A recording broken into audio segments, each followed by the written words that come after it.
how much money does the average person spend in retirement? More importantly, how much will you spend? We're going to look at just how much money you may need in retirement and talk about why just having an account that you saved in for retirement is only half of the battle. Welcome to Retire Colorado with Alicia and Josh Lewis. I'm Bruce Steinbrock. Alicia is the president and financial professional with Lehman Lewis. Josh is a financial analyst. You can reach out to Alicia, Josh, and the Lehman Lewis team. 970-446-1234 is the number. Alicia, Josh, welcome to today's show. Good morning. Good morning. Good morning to you both. Before we dive in, I came across this dad joke preparing, and it's, since it's football season, I figured I'd throw it out. Why don't football players wear glasses? I don't know why. Because it's a contact sport. It's actually pretty good. That is a pretty good one. So you can hang on to that. Tell Papa Chuck. Yeah. He'll I'm surprised my one. dad hasn't told that joke yet. He's got a repertoire. Oh, cheesiest jokes ever. Yes, usually it's dad jokes. Yeah, that's what you usually get. All right. Let's start about spending. According to the Bureau of Labor Statistics, the average retiree spends about $5,000 a month in retirement. So that's $60,000 a year. That's average. Now, some are going to spend more, some are going to spend less.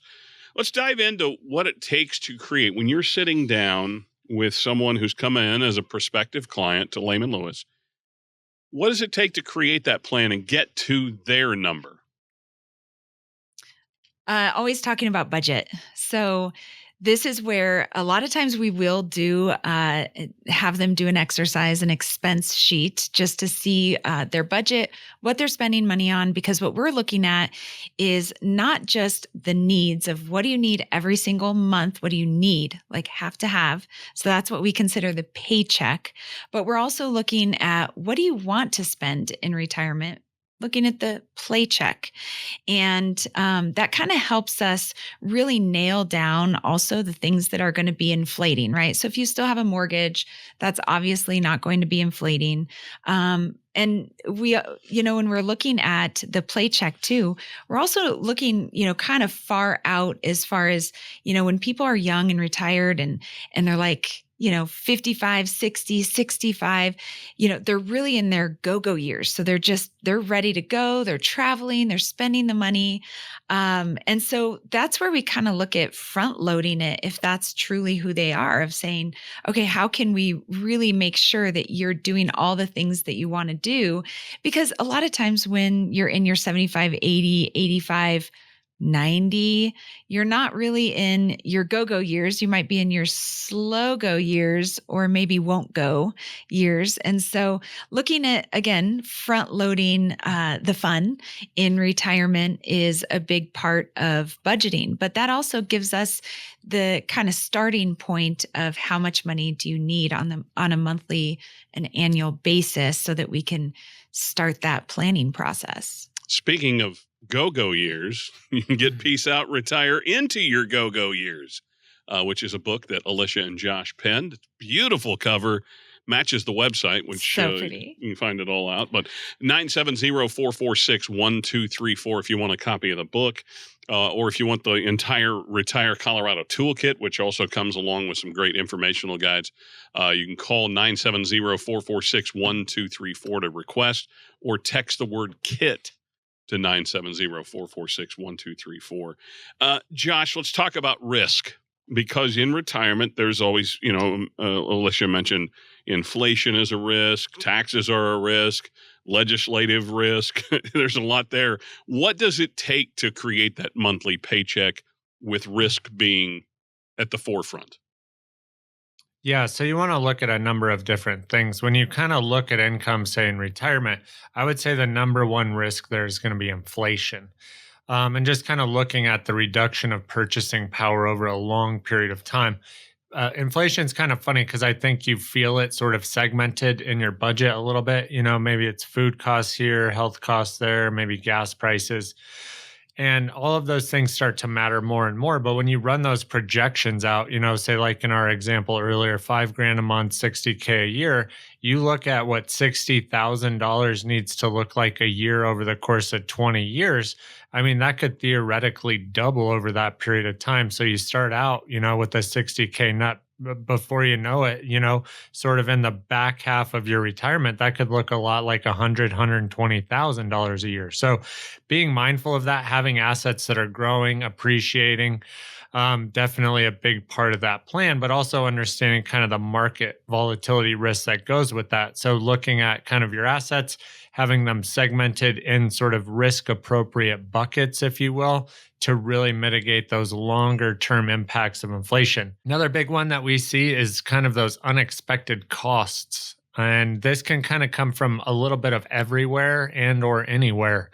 A lot of people maybe still live in the same house where they raise the kids and they got that sub 3% mortgage, so they want to hold on to it, which makes good sense.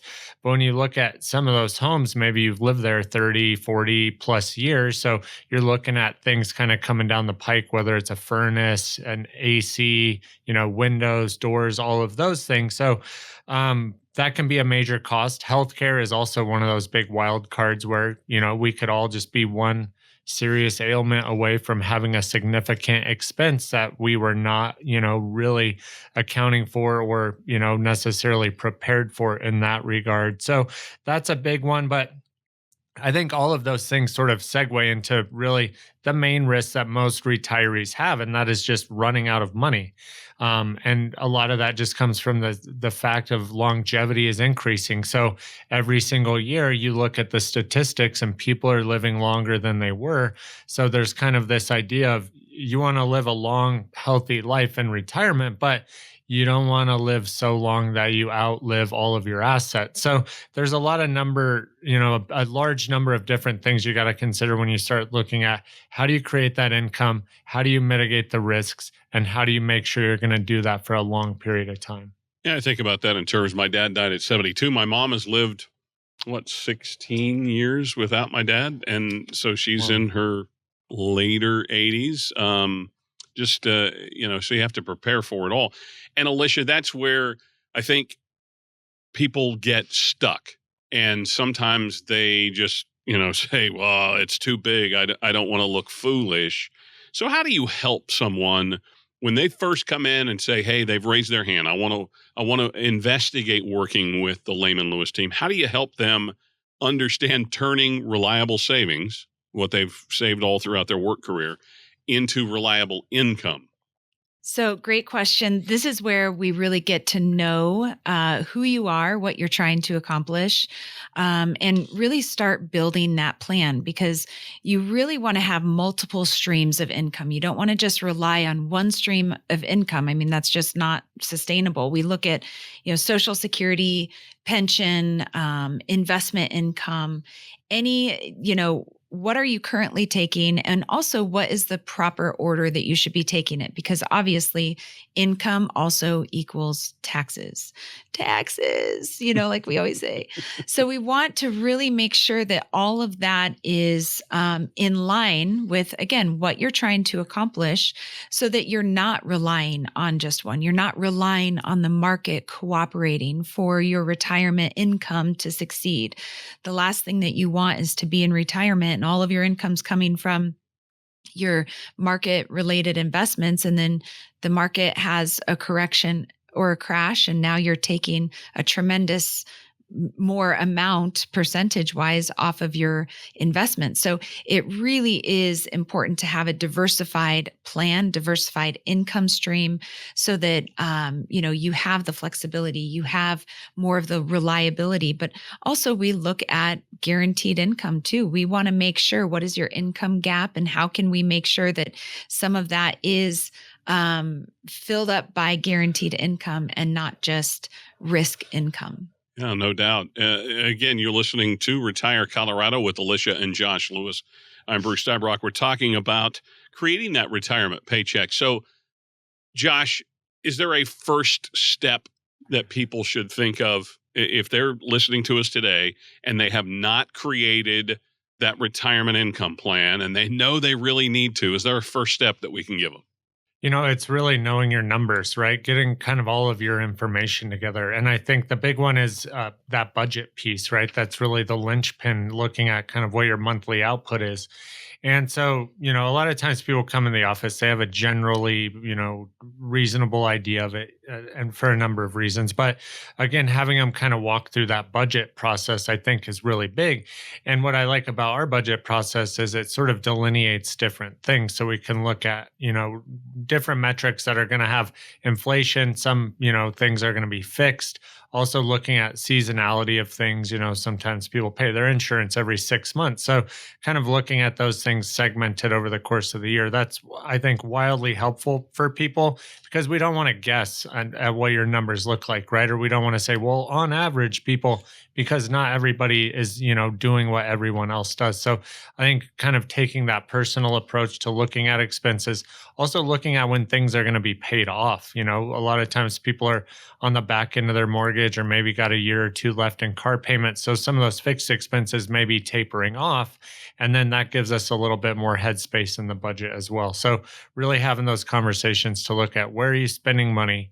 How long do you want to spend that for, right? Like vacation budgets, that's a big one where it might not go on forever. So looking at things in a pragmatic fashion that way. Well, and I think this is something that if you're hearing this and you're like, oh my gosh, I have not actually sat down and done a budget recently. A lot of times people are like, oh, I spend less than what I make, but, and that's true. But when you're approaching retirement, or if you're in retirement, it is important to know exactly what you need so that you're not taking too much off of your investments, too much off of your portfolio, and it's going into, savings making like no interest. But then on the flip side, you want to be able to have the income that you need to feel comfortable. So if this is something that you've never done, or you haven't done for a while, or maybe you feel like you don't have a plan, now is the time. I mean, there is no time like the present, right? You don't want to procrastinate this. So this is where we really encourage you. Call us, come sit down, have us do a portfolio analysis for you and see exactly what's going on in your situation. Numbers don't lie.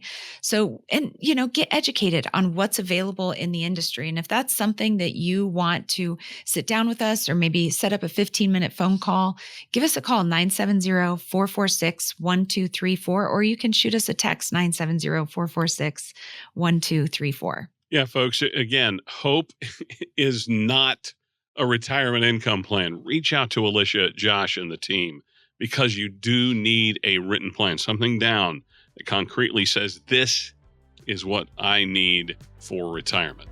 This is Retire Colorado with Alicia and Josh Lewis. I'm Bruce Steinbrock. We've got more straight ahead.